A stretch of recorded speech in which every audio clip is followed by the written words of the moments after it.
This is the some standard result that if an AP the sum of m terms is equal to n, अगर m terms का जो sum है n के equal है, and the sum of n terms is equal to m, अगर n terms का sum m terms के equal है, then the sum of m plus n terms is always equal to minus m plus n.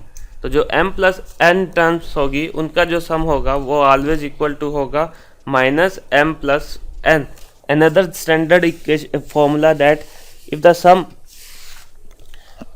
if the sum of the m terms of an AP is the sum same as the sum of the n terms, then the sum of its m plus n terms is always equal to 0. These are some standard results. आप इसे solve भी कर सकते हैं mathematically, but आप इसे ये अभी जो ATC एग्ज़ाम के लिए इसे रिमेंबर कर लीजिए कि अगर m टर्म्स का जो सम है n के इक्वल है, n का m के इक्वल, तो जो सम है m प्लस m टर्म्स का वो माइनस m प्लस n रहेगा, और सम ऑफ m टर्म्स अगर सेम है AP का with the sum of n terms, then the sum of its m plus n terms is always equal to 0. ये solve the. Sir इसमें इन दोनों में फ़र्क क्या है, उसमें 0 क्यों आ रहा है? फ़र्क ये है ना कि इसमें तो जो m टर्म्स थी ना, जैसे m टर्म मान लो 5 टर्म्स थी, उनका जो सम था वो इक्वल टू n टर्म्स था, इक्वल टू n था, वो equal to n, equal to n का मतलब 6. Sum of fifth term 5 term तक की था, 5 टर्म है मेरे पास, उनका जो सम था वो 6 के इक्वल था, और नंबर ऑफ 6 टर्म जो सम टर्म का जो 6 टर्म का जो सम था वो इक्वल था 5 के, ये डिजिट के इक्वल है, समझ गई. सम जो है 6 टर्म्स का सम है, और यहाँ पे 5 टर्म का सम है, तो जब सम था 5 टर्म का वो इक्वल टू था 6 के, 6 ओनली डिजिट.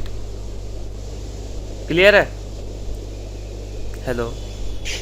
हाँ सर. और जो नंबर ऑफ 6 टर्म है वो इक्वल है डिजिट के. अब इसमें क्या था, number if the sum of m terms of an AP is the same as the sum of its n term, m term का sum है, sum of m terms is equal to sum of n terms. तो जो sum of m plus n terms होगा वो किसके equal होगा? that is equal to 0. solve the question.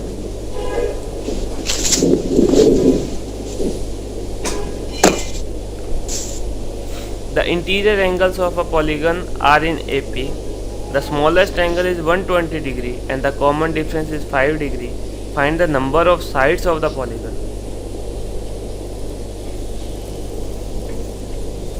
इसमें सबसे पहले क्वांट का एक फॉर्मूला यूज होगा जो क्वांट में पढ़ते हैं आप. That the sum of its interior angles is given by anyone? Yes. किसी को पता है sum of the interior angles is given bye?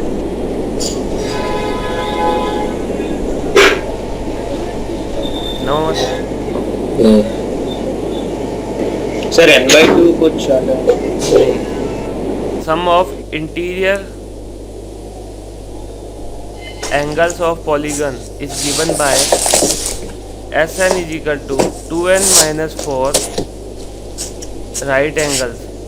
Omkar, ये तो CGL तुमने दिया था, CGL में तो इससे रिलेटेड 2 और 3 क्वेश्चंस आते हैं. हाँ सर, दिखता है एक दो बार. ठीक है. हाँ, तो फिर आपको रिमेम्बर रहना चाहिए, ये तो याद रहना चाहिए. या फिर हम लिख सकते हैं इसको n-2 इंटू 180, n-2 इंटू 180. या तो आप लिख सकते हो इसमें से 2n-4 into right angles, how many right angles there in the polygon, और n-2 इंटू 180. 2 को मैंने बाहर लिया और मल्टीप्लाई कर दिया. ठीक है, ओके. नाउ अब इसने कहा है interior angle of a polygon are in AP में. ठीक है, फर्स्ट इक्वेशन हो गई हमारी. Now the smallest angle is 120. तो स्मॉलेस्ट एंगल है तो A की वैल्यू क्या आएगी? 120 degree, and the common difference is 5. D की वैल्यू है 5. Find the number of side of the polygon. तो अब हम इसमें AP के सम का फॉर्मूला अप्लाई करेंगे, that is Sn is given by equal to n/2 2 into A is 120 plus n-1 into D is 5 degree. ठीक है। एस एन की वैल्यू क्या है? From the standard from the result of a polygon that is n-2 into 180। जब हम इसे इसके equal put करेंगे n-2 into 180 is equal to n/2 240 plus n-1 into 5। इसे जब आप सॉल्व करोगे तो आपके पास n की वैल्यू आएगी, n की वैल्यू आएगी आपके पास 16 और n की वैल्यू आएगी 9। ठीक है, दो वैल्यू आएगी। अब इन दो वैल्यू में से हमें कौन सी वैल्यू ऑप्ट करनी है? ओके, हम ये कैसे चेक करेंगे? The nth term of an A P is given by a plus n-1 into D ना। अगर आप 16 पुट करते हो इसमें, 16 माइनस 1 इंटू 5, कॉमन डिफरेंस 5 है और फर्स्ट टर्म है कितनी? 120। तो अब आप इसे सॉल्व करेंगे तो 120 प्लस 15 इंटू 5 कितना होता है? 75। 70। 16 माइनस 1 75 है ना। हाँ, जब आप इसे सॉल्व करोगे तो आपका आएगा 195।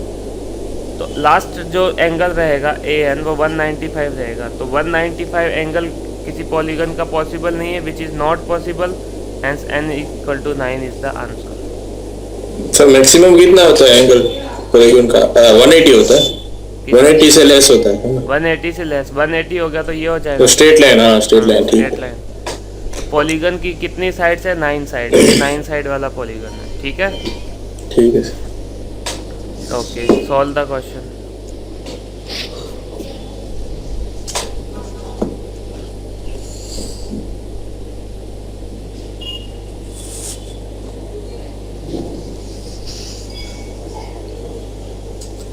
If log 10 log 10 2x minus 1 and log 10 2x 2 raised to power x plus 3 are in AP, then find the value of x.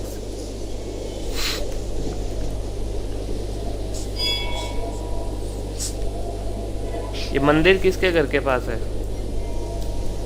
मेरे घर के पास। सोमनाथ मंदिर है क्या? नहीं नहीं, पास में जागन्नाथ मंदिर है तो शिव जी का ही ना। हाँ, महादेव का। म्यूट कर देता हूँ।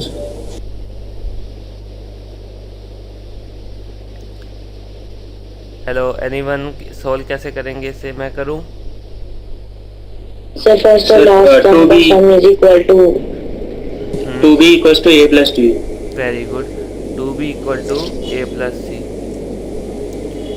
AP में अगर कोई टर्म्स है a b c are in AP, then we can say 2b is equal to a plus C. 2b is equal to a plus C रहता है उस केस में। ठीक है, हाँ सर। Okay sir.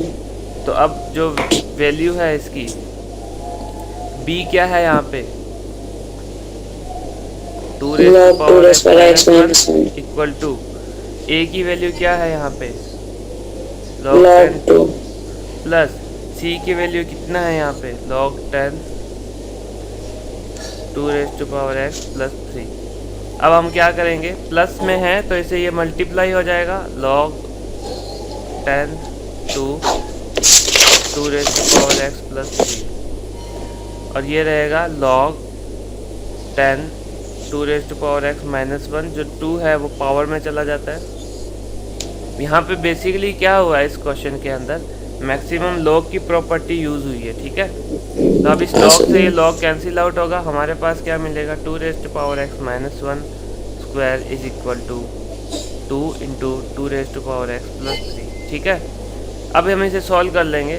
तो सॉल्व करने के लिए इजी वे है कि 2 रेज़ टू पावर x को आप एक रैंडम वेरिएबल कंसीडर कर लो, that is y। Then y minus 1 square is equal to 2y plus 3। अब हम इसे सॉल्व करेंगे तो हमारे पास इक्वेशन आएगी, क्वाड्रेटिक इक्वेशन बनेगी। इसे आप जब एक्सपेंड करोगे that is y square plus 1 minus 2y is equal to 2y plus 6। Rearrange करके जब मैंने देखा तो मेरे पास y की वैल्यू आएगी 5 एंड माइनस 1। ओके, अब y का जो हमने एज्यूम किया था 2 रेज़ टू पावर x को, तो उसके इक्वल हम पुट करेंगे। तो 2 raise to power x is equal to 5 and 2 raise to power x is equal to minus 1। Is that possible for that 2 raised to power x is equal to -1? No sir possible नहीं है। That 2 raise to power x is equal to 5 possible है। तो x की वैल्यू कितनी आई guys?